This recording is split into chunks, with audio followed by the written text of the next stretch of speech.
नमः हरे नारायण नमः। हरे कृष्णा। आज हम भगवत गीता अध्याय 8 श्लोक नंबर 20 सीखेंगे। चलिए शुरू करते हैं। परस्तस्मात् भावो अन्यो अव्यक्तो अव्यक्तात् सनातनः यः स सर्वेषु भूतेषु नश्यत्सु न विनश्यति। अब हम इसे धीरे धीरे बोलकर समझते हैं। परस्तस्मात् तु भावो अन्यो अव्यक्तो अव्यक्तात् सनातनः यः स सर्वेषु भूतेषु नश्यत्सु न विनश्यति। अब हम इसे फिर से गाते हैं। परस्तस्मात् तु भावो अन्यो अव्यक्तो अव्यक्तात् सनातनः यः स सर्वेषु भूतेषु नश्यत्सु न विनश्यति। अब हम समझते हैं भगवान श्री कृष्ण इस श्लोक में क्या कह रहे हैं। इसके अतिरिक्त एक अन्य अव्यक्त प्रकृति है जो शाश्वत है और इस व्यक्त तथा अव्यक्त पदार्थ से परे है। यह परा, श्रेष्ठ और कभी नाश न होने वाली है। जब इस संसार का सब कुछ लय हो जाता है तब भी उसका नाश नहीं होता। हरे कृष्णा। चलिए अब हम प्रभु जी से इस श्लोक के बारे में और अच्छे से समझते हैं। हरे कृष्णा जी। तो भगवान श्री कृष्ण पहले जड़ जगत के बारे में बता दिया, अब यहाँ पर बता रहे हैं अध्यात्म के संबंध में। पहले जब बताया कि ब्रह्मा जी से लेकर हर लोक के अंदर आना जाना लगा रहता है और ब्रह्मा जी के दिन के समय में ये सारे शरीर प्रकट होते हैं और फिर वापस विलीन हो जाते हैं और इस तरह का चक्र चलता ही रहता है और वह चक्र परिवर्तनशील है, हर बदलता रहता है। अब भगवान श्री कृष्ण आने वाले 2 श्लोकों में बता रहे हैं कि जो पहले बताया वह यह संसार का गुण बताया, अब भगवान श्री कृष्ण बता रहे हैं अध्यात्म के बारे में। तो उसमें जो पहला बताया जीव की प्रकृति, जो शरीर के भीतर विराजमान होते हैं, जिसको हम सब जब मैं बोलते हैं वो वास्तव में उस जीव के बारे में बात करते हैं। और वो कैसा है? शाश्वत है, नित्य है। पिछले श्लोक में बोला कि आना जाना लगा रहता है, बार बार जन्म होता है, मृत्यु होती है, पर उसके भीतर, शरीर के भीतर जो जीव आत्मा है वह शाश्वत है और यह व्यक्त और अव्यक्त पदार्थों से परे है। मतलब जो संसार है, जो प्रकृति है, उससे बहुत अलग तरह का गुण है। तो सामान्य गुणों की दृष्टि से जीवात्मा का गुण इससे बहुत अलग है और सब कुछ नाश होने पर भी उसका नाश नहीं होता। तो इससे पता चल रहा है कि हम जीवात्मा इस संसार के नहीं है। क्यों? संसार का जो गुण है वह बदलते रहता है, पर जो जीवात्मा का गुण है वो शाश्वत है और उसका कभी नाश नहीं होता। तो हमारा स्वभाव अलग है इस संसार के स्वभाव से और यह हमें बताता है कि वास्तव में हम इस संसार में रहते हुए भी इस संसार से अलग हैं। क्यों? क्योंकि दोनों का गुण अलग है। किसी बूढ़े व्यक्ति से पूछेंगे कि जी ये फोटो किसकी है, तो बूढ़ा व्यक्ति बोलेगा अरे जी ये मेरी फोटो है जब मैं छोटा था। तो एक तरफ फोटो रखो और एक तरफ उस बूढ़े व्यक्ति को रखो, दोनों देखो जी, चेहरा तो बिल्कुल भी मेल नहीं खाता जी। अब तो बाल उड़ चुके हैं, सफेद हो गए, दांत भी गिर चुके हैं, पर यहाँ फोटो में तो कुछ और दिख रहा है। अरे जब मैं छोटा था तब मैं ऐसा दिखता था।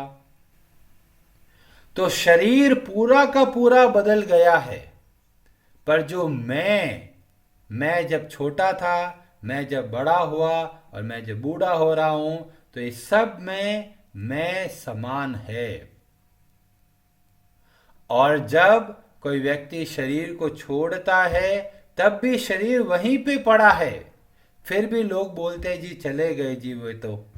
अरे कौन गया, कहां पर गया, कुछ अता पता नहीं। और ये भगवान श्री कृष्ण हमें समझाते हैं कि वास्तव में हम सब जीवात्मा हैं जो इस शरीर में निवास करते हैं, और शरीर के नाश होने पर भी हमारी मृत्यु नहीं होती। बस जैसे ही भगवत गीता का ज्ञान को हम समझने लगते हैं, हमारा भय जाने लगता है। नहीं तो पहले डर लगता था छोटी छोटी चीजों से। भगवान बोल रहे हैं कि चाहे कुछ भी हो जाए, ब्रह्मांड की कोई ऐसी शक्ति नहीं है जो हमें नुकसान पहुंचा सके। ना हन्यते हन्यमाने शरीरे, शरीर जब नाश हो जाता है तब भी हमारा नाश नहीं होता। ये ऐसा ही है जैसे कि सपने में हम देखते हैं कि एक शेर हमारे पीछा पड़ गया और हम बुरी तरह घबरा रहे हैं, भाग रहे हैं, पता नहीं क्या होगा। और जब सपना टूटता है, अरे कहाँ चला गया भय, सब कुछ गायब हो गया। ऐसे ही संसार का भय तभी तक लगता है जब तक हम अपने वास्तविक रूप का पता नहीं चलता। और इसीलिए बोला कि हमें शास्त्रों का अध्ययन करना चाहिए, भक्तों का संग करना चाहिए, और जिससे हमें पता चलता है कि हमारा वास्तविक स्वरूप क्या है।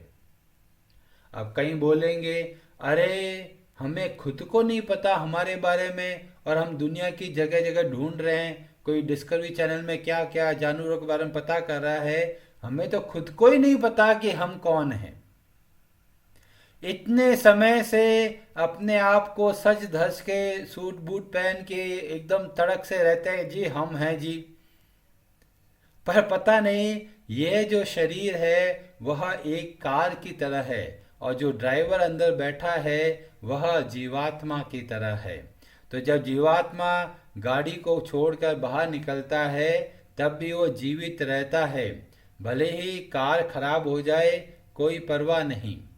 और यह ज्ञान हमारे क्या काम आएगा? ये हमारा ज्ञान बहुत काम आएगा जब हमें कोई व्यक्ति हमारा अपमान करता है, हमें ठेस पहुंचाता है, तब हम इस बात को ध्यान रख सकते हैं कि जो मान और अपमान है वो सब का सब इस मन के संबंध में है। और जब हम अपने आप को वास्तविक रूप से भगवान श्री कृष्ण का सेवक समझ के कार्य करते हैं तो हमें मान और अपमान में व्याकुल नहीं होते। अगर हम मान और अपमान में व्याकुल होते हैं, बहुत लोग सम्मान करते हैं और हमारा मन प्रफुल्लित होता है, तो समझ लीजिए हम अपने आप को शरीर मान रहे हैं। और जब मान और अपमान से हम प्रभावित नहीं होते तब हम वास्तविक रूप से अपने स्वरूप में स्थित होते हैं। अब कहीं बोलेंगे जी स्वरूप पता कैसे चलेगा, इतना जन्मों हो गए हमें तो भूल भाल गए कि हम कौन हैं, कहाँ से आए और कहाँ जाना है।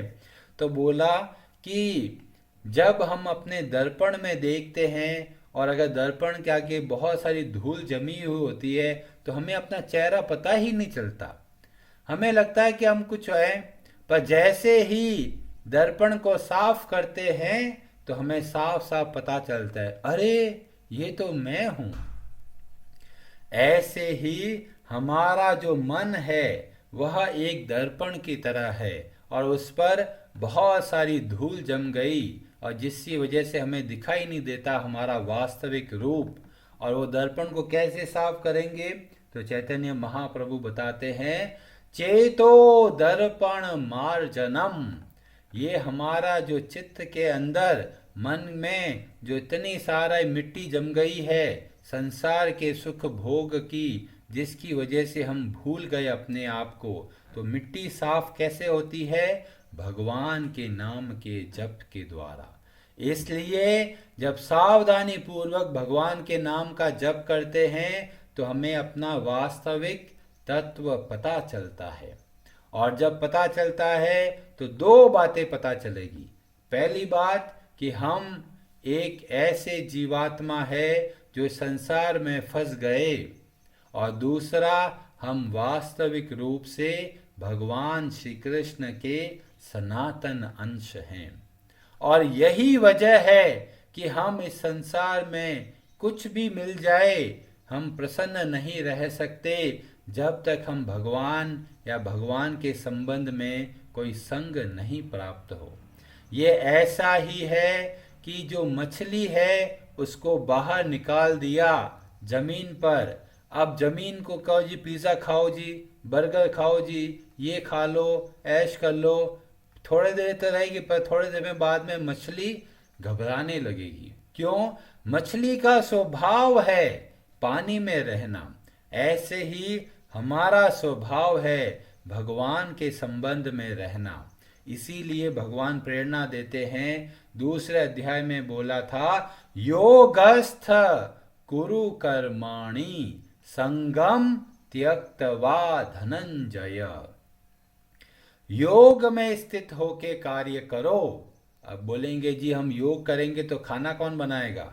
योग का मतलब है भगवान का स्मरण करते हुए भगवान के संबंध में कार्य करना।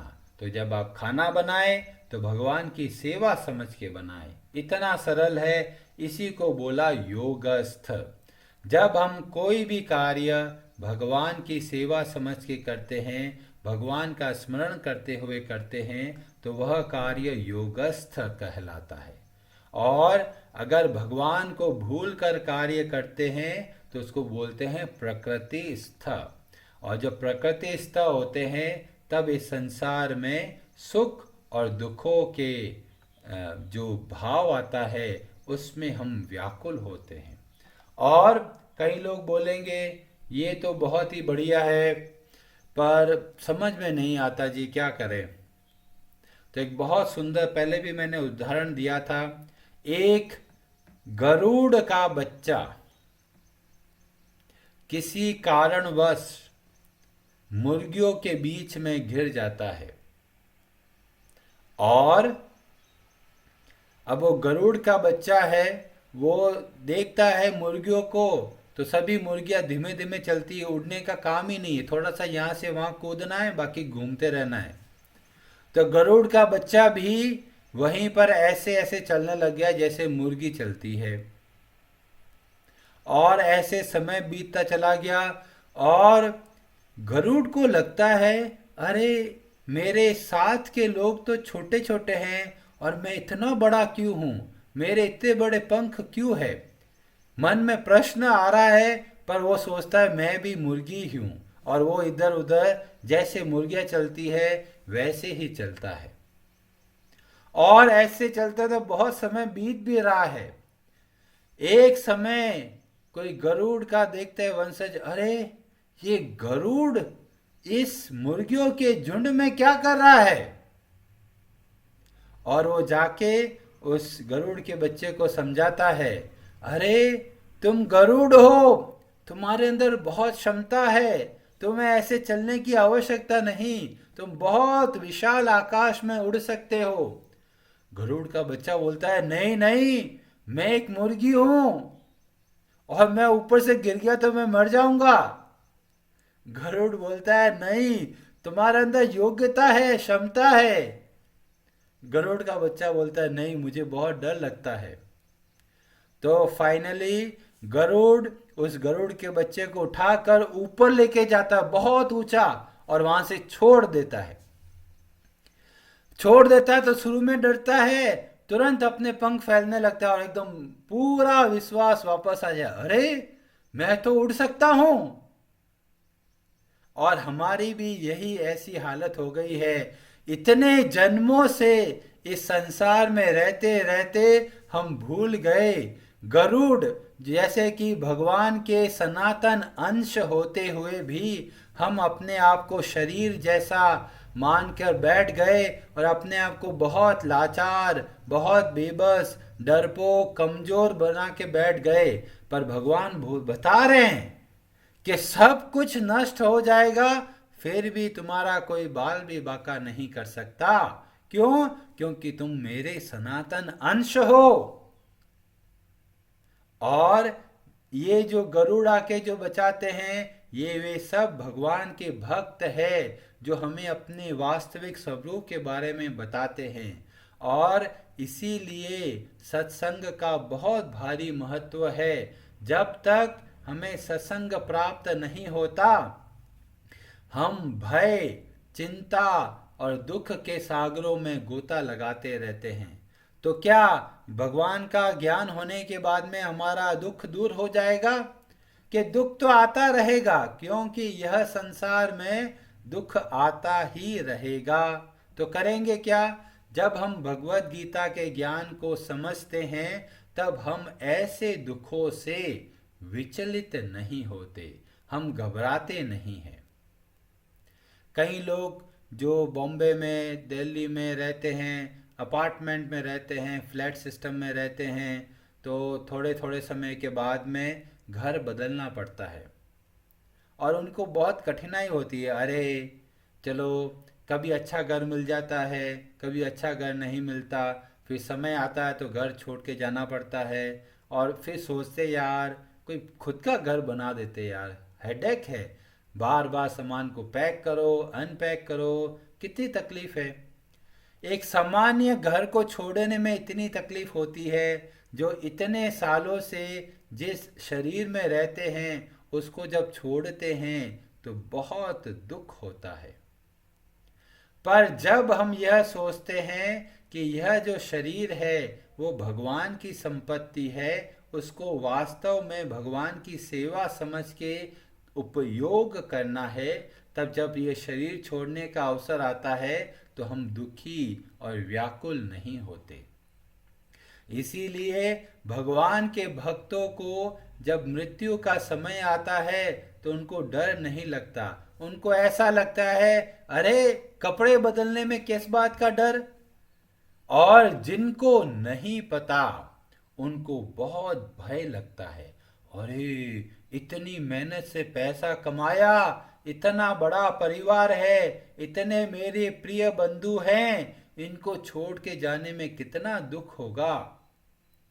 पर जैसे जैसे हम भगवान श्री कृष्ण की भक्ति करते हैं, हमारा हृदय शुद्ध होता है, हमारा मन शांत होने लगता है, और तब हमें वास्तविक रूप से पता चलता है कि हमारा वास्तविक स्वरूप है भगवान की सेवा करना।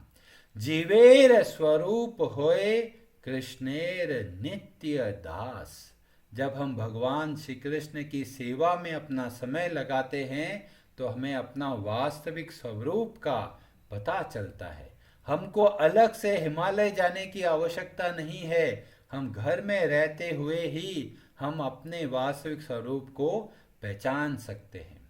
अब कहीं बोलेंगे, अरे ये तो बहुत अलग तरह का तत्व है, पहले वाला जो जड़ जगत है उसमें तो बदलता रहता है, और जो अभी आप बता रहे हो वो तो शाश्वत है, तो ये आया कहाँ से है?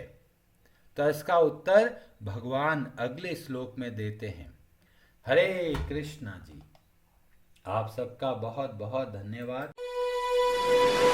हरे हराये नमः।